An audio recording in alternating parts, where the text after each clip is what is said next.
রেলওয়ের রানিং স্টাফদের কর্মবিরতি দুঃখজনক উল্লেখ করে রেলপথ মন্ত্রণালয়ের উপদেষ্টা মোহাম্মদ ফাউজুল কবির খান বলেছেন, এতে সাধারণ যাত্রীরা ভোগান্তিতে পড়ছেন।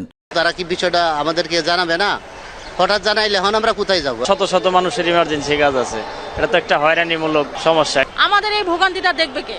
তারা তো তাদের দাবি নিয়ে সবকিছু বন্ধ করতেছে, এটা করতেছে, ওটা করতেছে। আমরা কি করবো তাহলে? আমাদের সাথে শিশু বাচ্চা আছে, ডায়াবেটিসের রোগী আছে। এখন যদি আমরা বাসে যাইতে যাই, টাকার কথাও বলি না, কিন্তু কষ্ট। মঙ্গলবার কমলাপুর রেল স্টেশনে পরিদর্শনে গিয়ে তিনি বলেন, কর্মবিরতির কারণে গতকাল মধ্যরাত থেকে দেশের সব ট্রেন চলাচল বন্ধ রয়েছে। যাত্রীদের দুর্ভোগ কমাতে বিআরটিসির মাধ্যমে বিকল্প পরিবহন ব্যবস্থা নেওয়া হয়েছে। তিনি জানান, রানিং স্টাফদের দাবিগুলো নিয়ে আলোচনা চালিয়ে যাওয়া হবে। মাইলেজ অ্যালাউন্স সহ অন্যান্য দাবির বিষয়ে অর্থ বিভাগেও আলোচনা করা হবে। দ্রুত সমাধানের আহ্বান জানিয়ে তিনি বলেন, সামনের ইজতেমার মতো গুরুত্বপূর্ণ আয়োজন রয়েছে, তাই সমস্যা দ্রুত মিটিয়ে ট্রেন চলাচল শুরু করা জরুরি।